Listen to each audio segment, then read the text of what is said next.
প্রধানমন্ত্রী আপনার জেলায় আসছেন? এটা প্রধানমন্ত্রীর এখনো আসার কথা আছে, আলোচনা হয়েছে। এখন আমরা 17-18 তারিখে এরকম একটা ঠিক হয়েছে, ওখানে মালদাতে আসবেন উনি। আমাদের যে 4টা আমাদের সাংগঠনিক জেলা আছে, বিশেষ করে আমাদের 4টা জেলার ওখানে উনি একটা জনসভা করবেন, এরকম ঠিক হয়েছে। এখনো আমরা যখন হচ্ছে এটা নিয়ে নির্দিষ্ট হবে, সুনির্দিষ্ট যখন আমরা ডেট ফাইনাল হয়ে গেলে পরে নিশ্চয়ই জায়গা ওখানেই হবে, যেটা এর আগে হয়েছিল আমার লোকসভা কেন্দ্রেই হয়েছিল, ওখানেই হবে। এর আগে আপনারা জানেন যে 20শে ডিসেম্বর প্রধানমন্ত্রী নরেন্দ্র মোদী তিনি এ রাজ্যে আসেন, কিন্তু খারাপ আবহাওয়ার কারণে রানাঘাটের সভায় যেতে পারেননি। বিমানবন্দর থেকে অডিও বার্তা দেন প্রধানমন্ত্রী।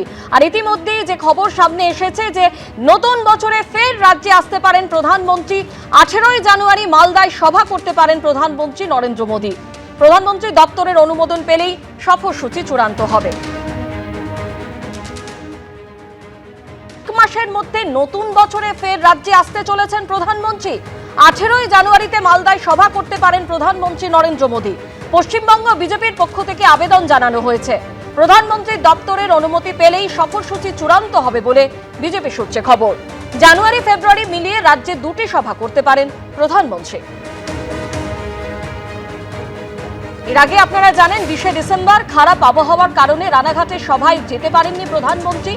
তিনি বিমানবন্দর থেকে অডিও বার্তা দেন। আর ইতিমধ্যেই যে বিষয় উঠে আসছে যে নতুন বছরের 18ই জানুয়ারিতে মালদায় সভা করতে পারেন প্রধানমন্ত্রী নরেন্দ্র মোদী। প্রধানমন্ত্রীর দপ্তরের অনুমোদন পেলেই সফরসূচি চূড়ান্ত হবে। জানুয়ারি ফেব্রুয়ারি মিলিয়ে রাজ্যে মোট 2টি সভা করতে পারেন প্রধানমন্ত্রী। অন্যদিকে আজ দিল্লিতে জাতীয় নির্বাচন কমিশনের দরবার তৃণমূলের। আর এই তৃণমূল কংগ্রেসের 10 সদস্যের প্রতিনিধি দল, তাদের নেতৃত্বে অভিষেক বন্দ্যোপাধ্যায়। আজ তৃণমূলের এই কর্মসূচির কথা আগেই অভিষেক বন্দ্যোপাধ্যায় জানিয়েছিলেন যে 31 তারিখ তারা জাতীয় নির্বাচন কমিশনের দপ্তরে যাবেন। এবং ইতিমধ্যেই তৃণমূলের 10 জনের প্রতিনিধি দল, যার নেতৃত্বে রয়েছেন অভিষেক বন্দ্যোপাধ্যায়। আমরা কথা বলবো, আমাদের প্রতিনিধি আশাবুল হোসেন আমাদের সঙ্গে রয়েছেন। আশাবুল, এই মুহূর্তের কি আপডেট? দেখো স্বর্ণালী, ইতিমধ্যেই বৈঠক শুরু হয়ে গেছে এবং তৃণমূলের 10 জনের প্রতিনিধি দল তারা মুখ্য নির্বাচন কমিশনার জ্ঞানেশ কুমারের সঙ্গে এই মুহূর্তে বৈঠক করছেন এবং এই প্রতিনিধি দলের নেতৃত্ব দিচ্ছেন অভিষেক বন্দ্যোপাধ্যায়। এছাড়া রয়েছেন ডেরেক ওব্রায়েন, নাদিমুল হক, কল্যাণ বন্দ্যোপাধ্যায়, প্রদীপ মজুমদার, মানস ভূঁইয়া, সাকেত গোখলে, ঋতব্রত ব্যানার্জি এবং মমতা ঠাকুর। এই 10 জনের প্রতিনিধি দল আজকের এই যে নির্বাচন কমিশনের যে বৈঠক হচ্ছে, সেই বৈঠকের মূল লক্ষ্যই হচ্ছে এই নির্বাচনকে ঘিরে যে বিভিন্ন রকম যে অসঙ্গতি দেখা যাচ্ছে এবং যা নিয়ে জনমনে একটা তীব্র ক্ষোভ তৈরি হয়েছে, সেই সমস্ত বিষয় নিয়ে নির্বাচন কমিশনের সঙ্গে সরাসরি কথা বলতে চান অভিষেক বন্দ্যোপাধ্যায়। আগেই ঘোষণা করেছিলেন এবং সেই ঘোষণা মতো এই বৈঠক হচ্ছে। বিশেষ করে তুমি জানো যে যেটা লজিক্যাল ডিসক্রেপেন্সি বা যুক্তিসঙ্গত অসঙ্গতি, সেই সংক্রান্ত বহু মানুষকে শুনানিতে ডাকা হচ্ছে, কিন্তু কারা তারা, তাদের তালিকাটা কোথায়, সেই তালিকা কেন প্রকাশ্যে আনা হচ্ছে না, এই বিষয় নিয়ে একটা তীব্র আপত্তি তুলেছেন অভিষেক বন্দ্যোপাধ্যায়। এবং সেই তালিকা অবিলম্বে প্রকাশ করতে হবে যে কাদের শুনানিতে ডাকা হচ্ছে, কেন ডাকা হচ্ছে এবং কোথায় তাদের অসঙ্গতি রয়েছে, সেটা সাধারণ মানুষের জানা দরকার। আজকে এই বিষয়টি নিয়ে একদিকে কথা বলবেন অভিষেক বন্দ্যোপাধ্যায় সহ তৃণমূলের 10 জনের প্রতিনিধি। পাশাপাশি সম্প্রতি BLA 2 নিয়েও তৃণমূল দাবি করছে যে এনুমিনেশন ফর্ম সেটা ফিল আপ করা নিয়ে যদি BLA 2রা থাকতে পারেন, সেক্ষেত্রে শুনানি কেন্দ্রে কেন BLA 2রা তারা উপস্থিত থাকতে পারবেন না?